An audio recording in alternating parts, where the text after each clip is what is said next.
Welcome to 365 Brothers, the podcast. Have you wondered who are the Black men that you pass on the street every day? What are their lives like? Well, in this podcast, we have an in-depth conversation with Black men from all across America and all walks of life. Listen to their stories, their experiences, their wisdom.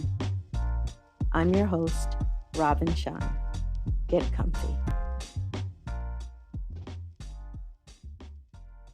Today, we're speaking with the Secretary, Treasurer, and Steward for the Communication Workers of America. While he's originally from Richmond, Virginia, and by way also of Charles City, Virginia, he's currently in St. Louis, where he works with the Missouri Department of Social Services as a benefits program specialist. We have the privilege of speaking with Olúwadáminí Melvin. Welcome. I'm so glad to have you here with us and to hear your wisdom, your stories, and to share that with our listeners. Is there anything that you can share about yourself with the listeners that will help them get to know you a little better? Yes, I would say that I'm 32 years old. I have two older brothers, two younger brothers, and two younger sisters. But I did grow up as the oldest. I love anything related to arts. I'm very into music. I enjoy writing, poetry specifically, and I love anything dealing with water, whether it's beaches, rivers, anything like that. And that I have a very intimate relationship with the high power, or our creator. Yeah. Great. So I do have actually a couple questions about that. I noticed, well, first of all, I just want to acknowledge, I love that you said relationship with the higher power.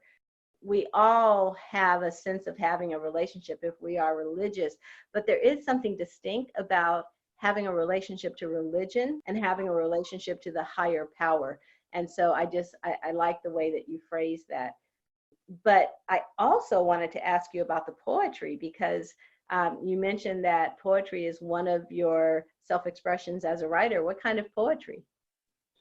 I write poetry about life, struggles, issues, things that I see around me, society, personal things that I have been through.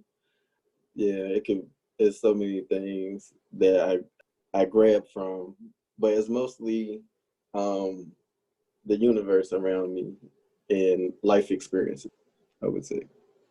And is there any particular style to your poetry that you're more drawn to? Like, you know, I actually took on doing 365 days of poetry back in 2018, 2019.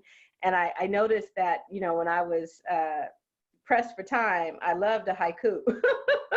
Yes. But I also tend to write a lot about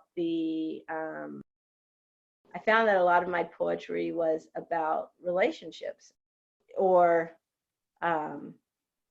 like me and the cosmos. Like that was kind of a thing that I noticed that I only discovered in doing poetry. Is there anything you've discovered about what's important to you?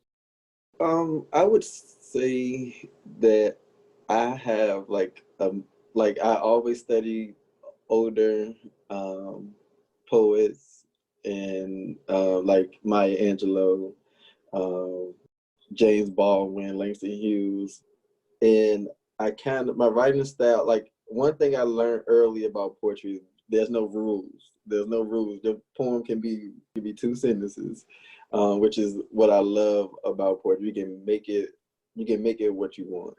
That really inspired me to, because I'm free when I'm writing, so I'm not restricted by societal norms. I'm not restricted by what I can and can't say. If I want to speak Ebonics, I can if I want to. So it's just the freedom for me.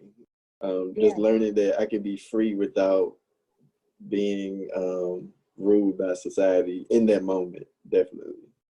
Right. I love that. I mean, basically freedom, the freedom to be fully self-expressed without constraint. I get that. Yes. All right. Well, let's dive in. What is your favorite song and why? So about that, I have I have such a close relationship with music. Music has gotten me through so many challenges in life, whether it's relationships, family, um, religion, like so many things. And I can't just narrow it down to one favorite because like music is a part of me. That was actually one of my poems. Music is me. I rather when people ask me that, I'd rather answer like the genres or a few artists that I like. And I love music that has a message behind it. Of course, I grew up in a generation where we listen to hip hop, trap music, and R&B and stuff like that. But I love oldies. I love Earth, Wind and Fire, Shy Lights, Marvin Gaye, Aretha Franklin. Oh yeah. Oh yeah. You got me. I'm right with you. Right, Whitney Houston. And I really, at one point, I was really I started the Rastafarian journey. So I became in tune with roots reggae, not just reggae, because I had to tell people there is a difference. Like there's dance hall, just like you have hip hop and conscious music, you have dance hall, you have roots reggae. And roots reggae really speaks to the struggle and our oppression and how to get out of these things. Like Bob Marley, Peter Tosh, and stuff that give me motivation. And those are things that feed my spirit when it comes to music. I can't just, I can't just, and I can't internalize everything that I listen to, but Okay, oldies. so I am loath to just jump in when people are talking, believe it or not, but I am going to ask you this because when you started talking about the roots music, I don't know, that one is the one where I want to dig in. So I'm going to Okay. ask you, of the roots music, Peter Tosh, Bob Marley, which song would you be most likely to play 10 times in a row? Um, I would say it's a song called Your House by Steel Pulse. They're roots reggae artists from Europe. I would say that probably because I have done that before. Listen to it over and over again. It's called Your House by Steel Pulse. And what is it about that song?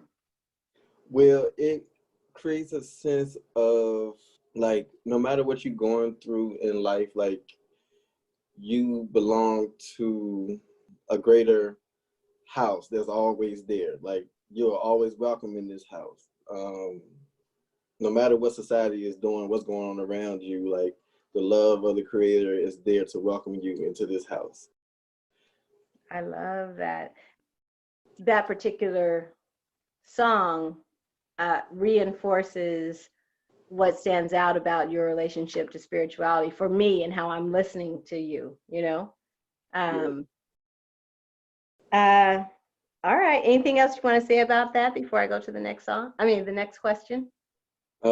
I will say that I gotta add Peter Tosh in there. He was very militant. I compare Peter Tosh and Bob Marley with Malcolm X and Martin Luther King, but Peter Oh, yeah. Tosh was very militant, and he has a song called "Step and Razor," um, and that's also one of my favorite songs too. Basically, he said, "Don't watch my size." Um, I'm a step a razor as far as speaking out for justice. So Mm, cool. I'm glad I asked if you had more to say. That's great. What is a favorite childhood memory and why? childhood memory, I would say I was in fifth grade and I had a teacher named Miss Rocha Gomes, and she made us seat the ladies every day at lunchtime. And her reasoning, like, and of course we as young boys at the time, we were against it. It was like, why we gotta do that? That's so stupid. This, that, and the third. And she was like, first of all, it's teaching y'all how to be gentlemen. And then not only just that, you'll be leading by example, even though you're the only class doing it, but you're setting the example for others. And that has always stood out for me. And that was one of the first things that like made me a gentleman. So, wow, I'm impressed by that. In terms of what she was trying to share with you, and the fact that you share that as one of your favorite memories says that she did her job. yes. I'm still trying to find her so I can tell her thank you. Is there something, a moment in your life or an event where that training made a difference? Like you were left feeling proud that you had learned that skill. Ooh, yes, it's plenty. The number one thing that I would say stand out is one of my roster sisters was being physically abused, and we had a meeting about how to address the issue with the brother. And at that time, one of our sisters, she started crying because she too went through physical abuse with her husband, and all the men at the table, they was like, well, sometimes y'all women provoke us, this, that, and the third. And the elder at the time, he basically said, no matter what my wife says to me, nothing will make me put my hands on her. If I have to leave or anything like that, that is what I have to do. And as she started crying, like all these men, being macho, they just watching her cry, like looking at her cry. But when I seen her, I seen my mother in her. And I know that situation with my fifth grade teacher helped build my relationship on how to respect women. And a lot of times women's rights or how they feel their emotions and stuff, men don't really know how to address those, especially those macho a lot of alpha males. And and I went over there and gave her a hug. I gave her a hug, and my other roster sister, she said, I'm so glad that you was here at this meeting because nobody else would have did that at the table. And that really was a touching point for me because, and that's true. They would have just sat there and pushed their views, and that would have been it. Well, no, we got to console this sister. You see her, she's hurt. Like we don't evoke memories in her. So, like, console her. Don't just let her sit here in these emotions and pushing your views on her. Like, no. Wow, you make me want to find this teacher and write her. I mean, I'm I joke about that, but I'm moved by your compassion and your ability to express it and demonstrate it, just to really be with her humanity. Right. It's cool. This next question is about accomplishments, and I ask it in two parts.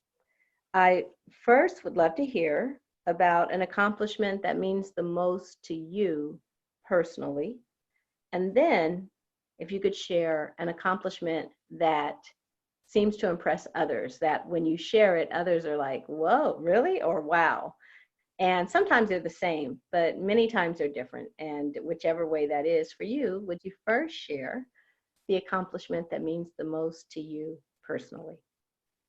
The accomplishment that means the most to me is overcoming homelessness without any physical help from family or so-called friends. And I tell people, like, I have, in my younger years, I moved around a lot, and everywhere I moved with two bags. So everything that I have now and have accumulated now is all blessings.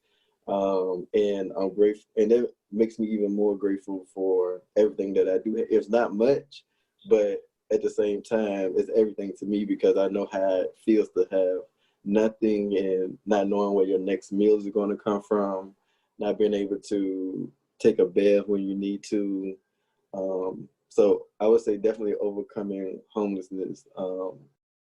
What ages were you homeless? I was 20, 21. Okay. Can I ask what circumstances you attribute to being homeless?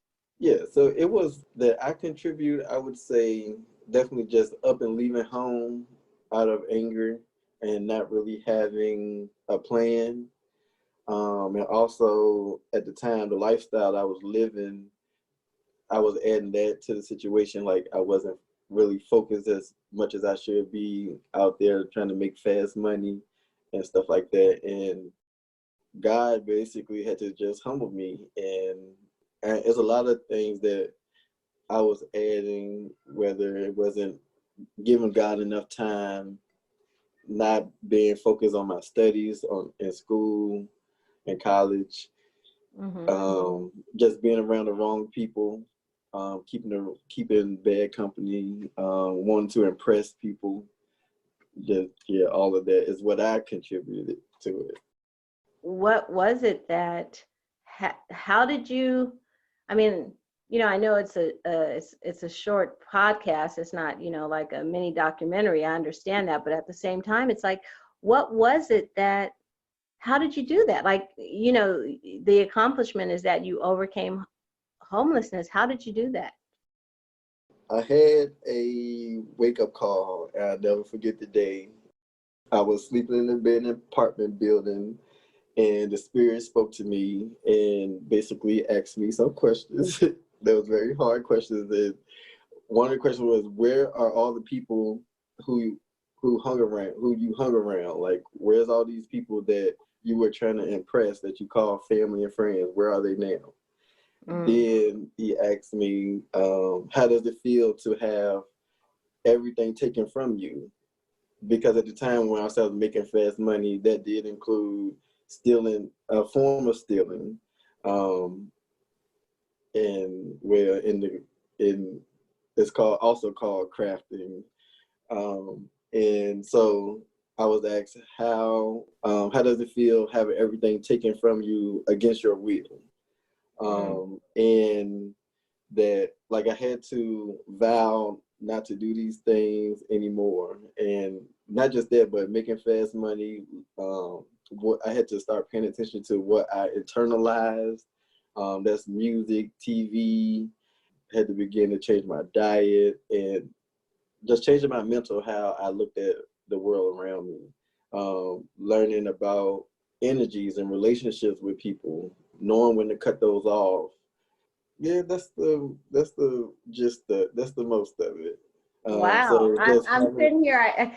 I mean, it just sounds like you had, on one hand, I don't want to throw my labels on your experience, but I will still share like how it occurs for me is like you had either some amazing guardian angel, some kind of something that was like, look, brother, let me talk to you. yeah, yes, Yeah. and Well, and go and ahead. a lot of times that can't really happen unless your your mind is clear and like you don't have all those distractions and stuff around you. So that Hmm. that did help. Okay, got it. Thank you for taking the time for us to go there because I know that's not, we kind of went down a little country road there. Tell me about the accomplishment that means the most to others, that others seem to be impressed by. I would say when I share a lot of my different life stories, people be like, "Wow!" Whether it's growing up in a foster home, overcoming like rejection from my family, overcoming molestation, just a lot of my life experiences. Anytime I really share those with people, they be like, "Wow!" And every time it wows them, I'm like, "Look, this is just a tip of the iceberg." But definitely when people see, like people who know where I came from to where I am, definitely where I am now, even since being in Missouri and St. Louis, like people who know me when I first got here, they be like, you have really grown and turned into like a motivator, I guess, or what would happen if you stay focused. it's staying focused, and I just can't help reiterating. I feel it in my bones, like your connection, your willingness to be connected spiritually. Yes, yes. They played a big role. They played a big role in my life, period. That's why I can't help but be spiritual and connected to my spiritual guides, ancestors, and the Creator. Yeah, that's awesome. What's your favorite quote, saying, metaphor, or book? I would say my favorite book is a book that I'm reading now by Ayala Van Zandt. It's called The Spirit of a Man. And the transformation of spiritual transformation in the women who love them.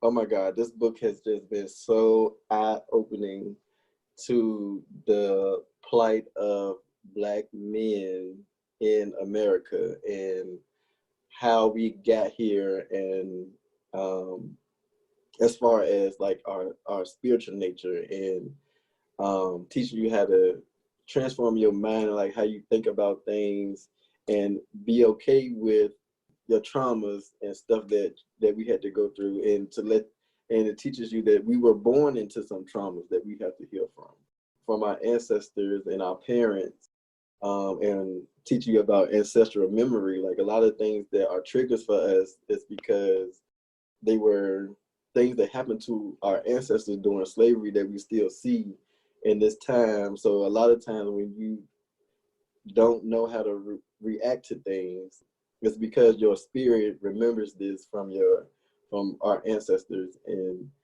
so learning how to deal with those, deal with triggers, and deal with society's perception of you, and knowing that you don't have to be a slave to that.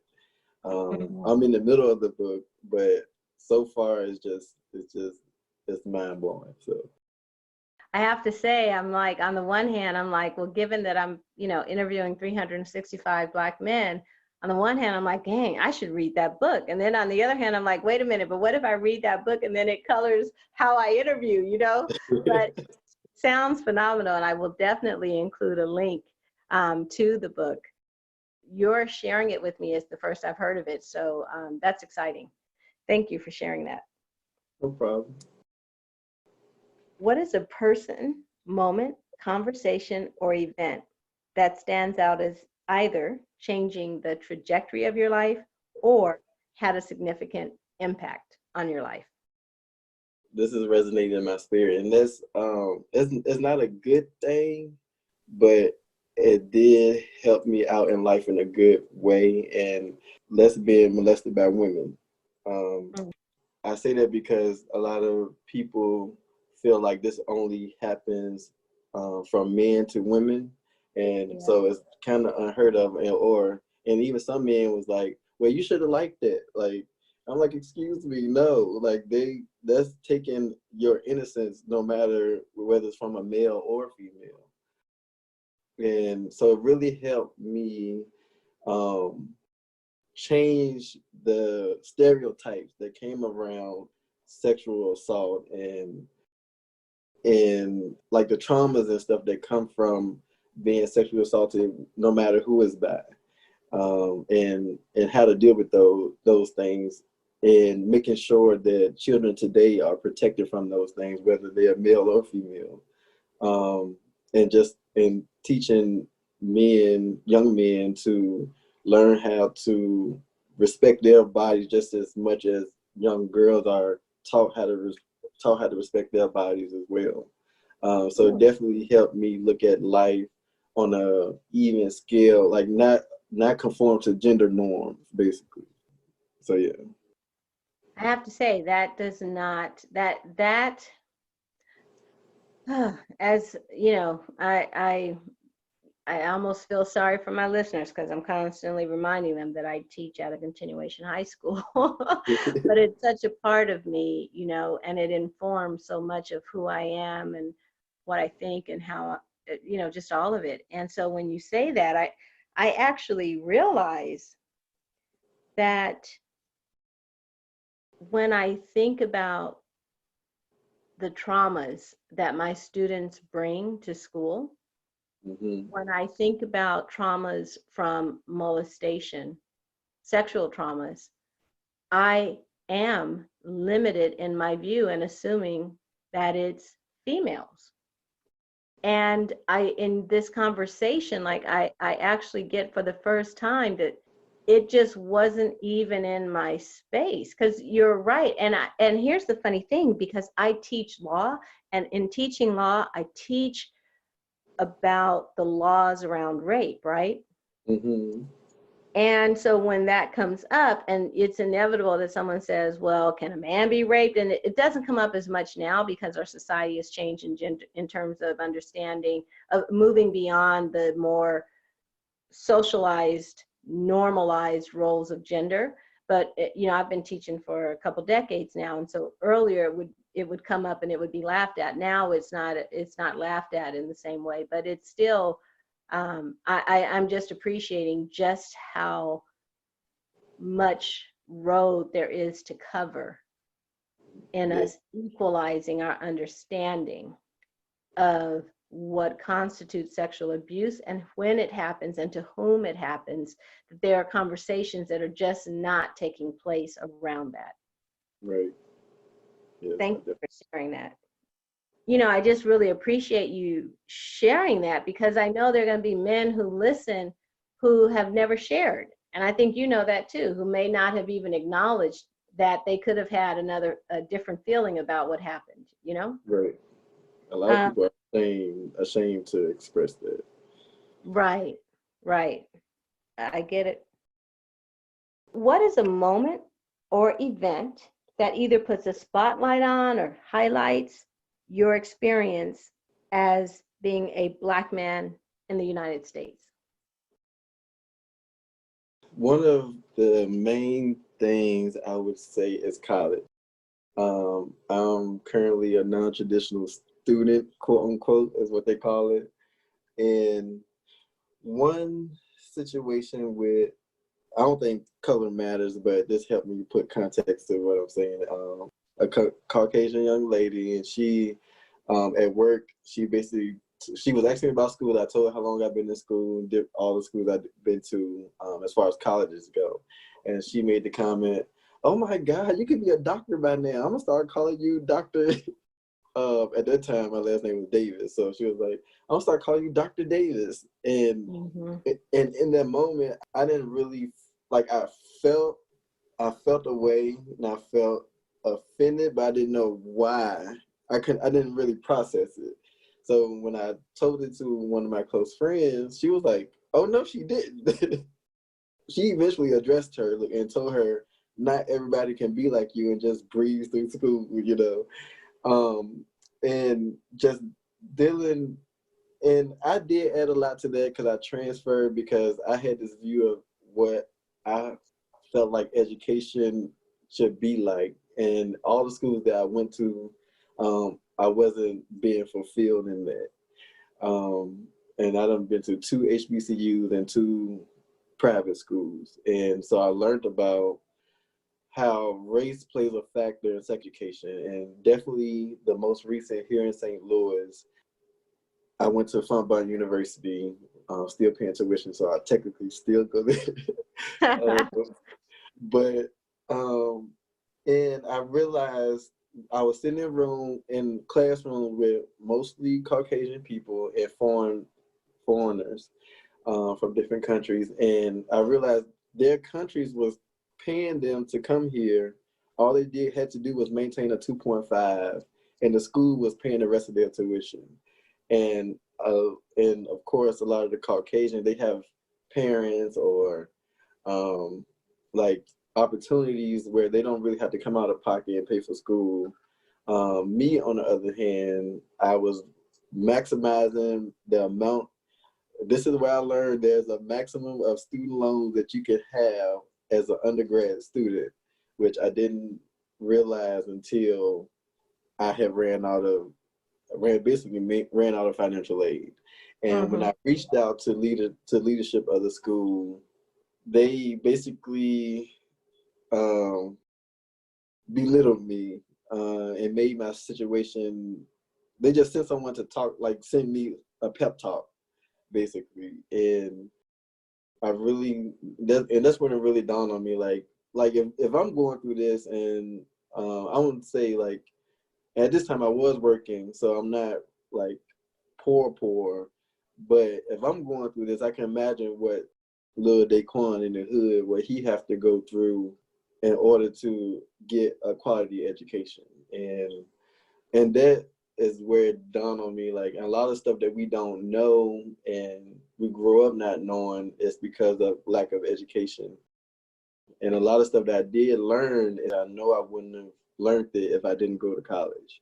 And it's like it's kind of like a privilege almost, especially like African studies or African American studies, stuff like that, and how like tying our history to society, which is not really taught in primary or secondary education as much as it should be. You know, you say something significant there, because it's true. If you only do K-12, you know, primary and secondary schooling, you're going to get a smattering of various cultures, but you're going to get, you know, the I Have a Dream speech in history. You're going to you're going to get To Kill a Mockingbird. To Kill a Mockingbird. Like there are some predictable books. When you cover poetry, you'll study Angela Mailu and Langston Hughes. But there's the vast variety. Like you won't get any bell hooks in K-12. Right. And when you go to college, then you have this opportunity to really stretch your mind. And it is too bad that when it would make the biggest difference for the largest number of people is before graduating high school. But I just say that because when you say college is a privilege, and the opportunity that you get in college as a privilege, it's so true. And just to piggyback on that a little bit, I started a HBCU, one of the oldest, Virginia Union University, and the conditions was horrible. It's not just, I know that's not just Virginia Union, but it's a lot of HBCUs. And then I had to realize that they don't have resources and they don't have funding to keep the schools up as much as students there would like. So instead of me being angry at the school or faculty or administration, is more so the system, and which basically ties again to race, because it's HBCUs who have less funding than Ivy League schools and things like that. So give me an example of something that was not present at the HBCU because of funding, but would have been present someplace else. I would say the condition of our facilities, the technology that's used, even when it came to curriculum, even some curriculum isn't taught in HBCU that you'll find at other schools. Yeah. Have you had any interactions with law enforcement? Either any particular events or just something you want to share generally? Where you want me to start? But I was just having this conversation with coworkers and a close friend of mine the other day, and I asked them the same kind of a similar question, like what was their first time being their first interaction with law enforcement, and mine was when we got taken away from our mom. But they involved the police, so that's the first memory I have of the police. So we went to a foster home, but as an adult, I've been locked up three times. All of them were because of my own stupid decisions. The last one, I had warrants, and I was on my way from DC, and I got pulled over for reckless driving and speeding and no license. So they have a pact in Maryland, DC, and Virginia that if you get caught within any of those state lines, they have to hold you to their state, come and get you. And at this time, I was living in North Carolina. So Okay. they felt like I was a flight risk because they saw I had lived in Chicago. They saw I had a Virginia ID, but I was living in North Carolina. So it was like, oh no, you a fugitive. Oh So man. I got locked out, and they put me in regular population, but since they said I was fugitive status, they moved me to maximum security, which is the Oh. worst. Yes. And at this time, I'm in college. And my major was criminal justice, so I'm trying to plead with the workers in the jail and the cops that was arresting me. I'm like, I'm a college student. My major is criminal justice. They did not care. Um, and at that time, I knew it was nothing but God with me, because I was also on probation for a DUI that I had. And so where I know nothing but God that those two things did not connect, because I would have been in jail for a much longer time. Mm. Um, I'm going to actually ask some follow-up questions here, because I know that there are going to be people who listen and then who may go, well, that's how it is. That's how it should work. So I just want to ask you, what were some of the warrants for? well, I actually got a warrant for no call, no show. I guess not no call, but a no show for a court appearance. Once again, hanging around the wrong people. I went to a mall in Maryland, and these people who they were known, well, this time I didn't know what they were doing, but they basically went into Nordstrom, stole a whole rack of Bessie Johnson sweaters. If you know what Bessie Johnson is, is an Mm-hmm. older woman clothing line, and so which is they're very expensive. Like they're probably like $500 a piece, Mm-hmm. and they just jumped in my car. So me panicking, instead of me using like logic, telling them to get out, I pulled off. And I'm like, what are y'all doing? Like, so of course they had my license plates, and so everything came back to me. And when it was time for me to go back to Maryland to court, my car had got repoed. The person who was supposed to take me stopped answering the phone, things like that. So that's where the warrants had came Okay, and then how old were you? from. At that time, I was 19. What happened? How'd you get how'd you get out? This is another testimony. I know nothing but the Creator with me, because I represented myself. I was actually late to court after I got.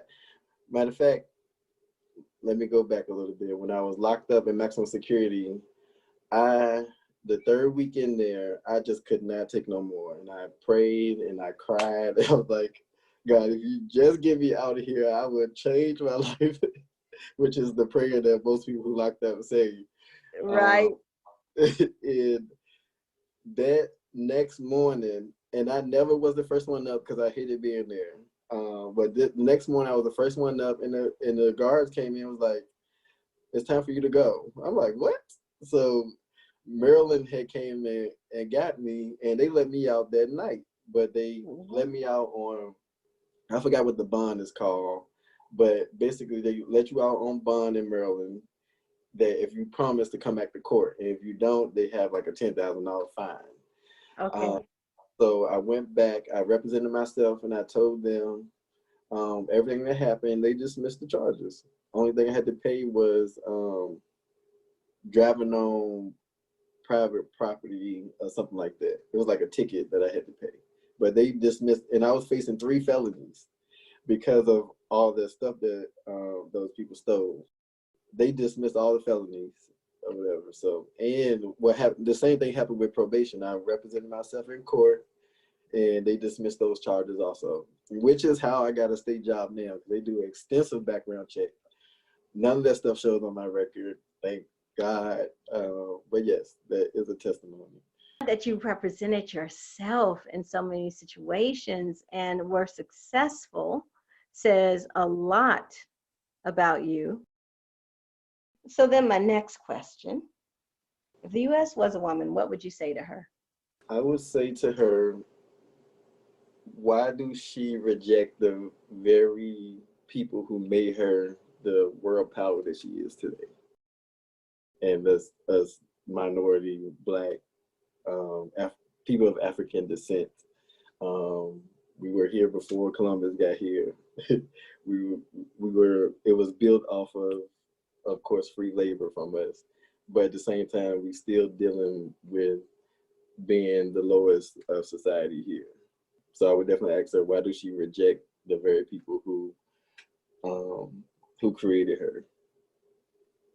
Yeah. The way you say it, because I ask each guest the same questions, and every time the answers, I'm listening and they spark a new image in my mind. And the answer you just gave makes me think of a woman with a whole bunch of kids, and she just picked one. She don't, she just don't like the way they look, and so that one is worked to, just worked and worked and worked, and still gets to have food at dinner, but has to sit at the other table and just all that craziness. Right. And it's like, how come you don't let that kid that's doing all the work? What is love to you? Ooh.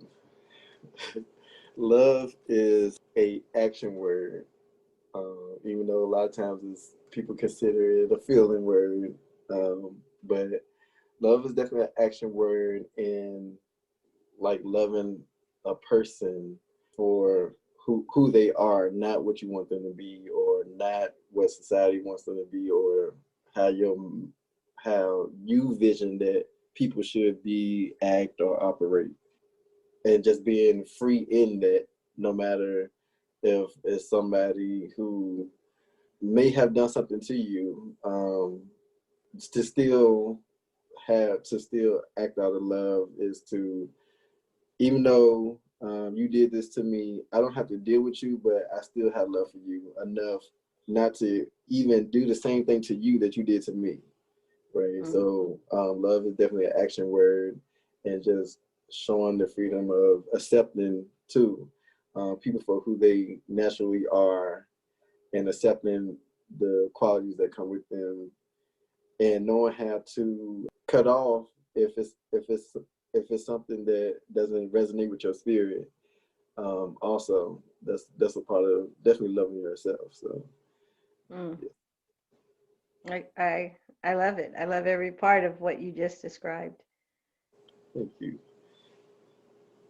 So now it's when I ask, what from your experiences, profession, your adventures, your life, what is something that you think not enough Black men know, or that more Black men should know?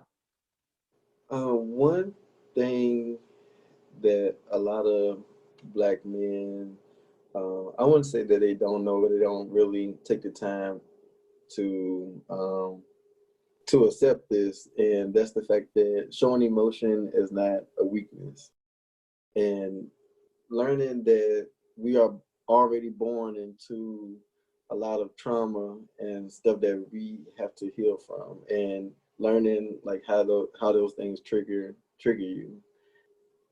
That one thing that we do not have, that a lot of continental African tribes and cultures have, is a guide of how to be a man. We as Black men in America do not really have that a lot of the times, and if we do have it, it's like teaching us toxic masculinity. So also, being masculine does not make you a man. Like, you had to go through a rites of passage in a lot of African tribes to ensure that you were ready to have children, take care of a family, leave home, and things like that.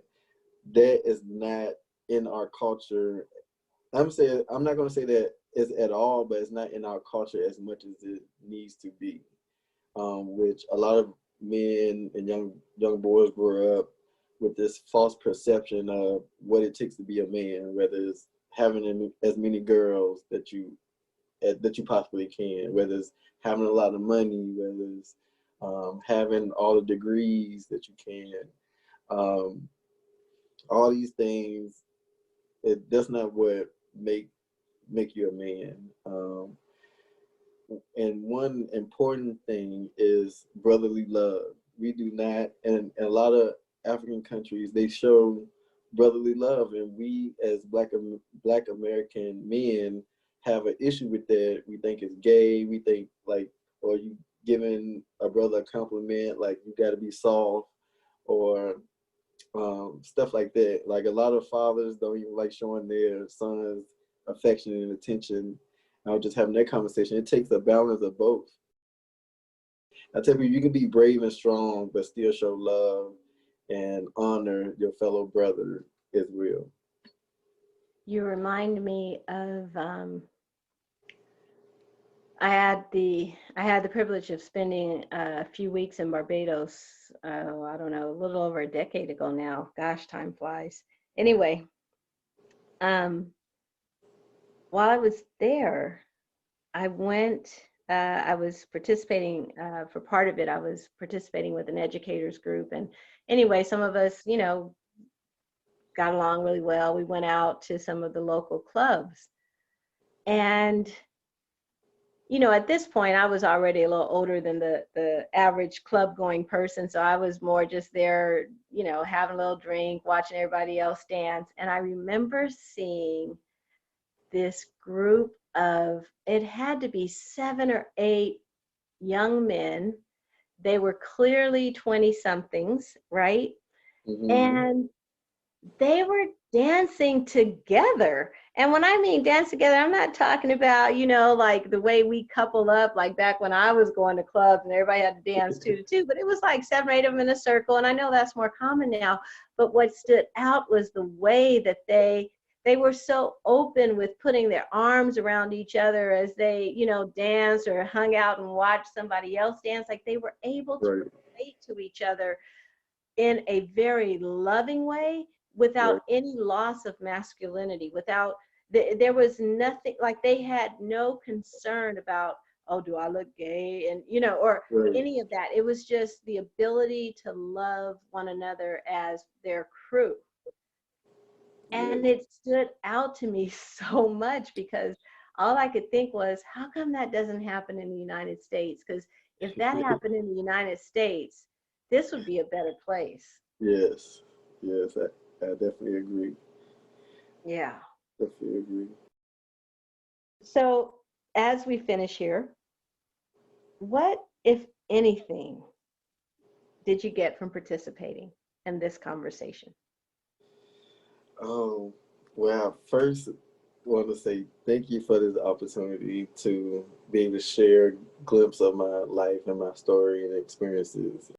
And this opportunity really helped me reflect of all the life challenges that I have had to overcome, and the life force that got me through those things, which goes back to my intimate connection with the Creator and the universe, and I had to, and how I had to grow, and how I had to learn to listen to the universe and the messages around me, and tune out society, tune out everything that's in front of you all the time, which that's always a work in progress. But yeah, so it definitely helped me reflect. I do a lot when I mentor young youth today, and I always mentor from a place of stuff that I have been through, to let them know that I can relate to your struggles. So this was very similar, helping me reflect and just be thankful and grateful, again, of like where I am to where I came from, and whew, a lot of things that I've been through, and things I learned, and people that I have met along the way, people I have lost along the way. Yeah.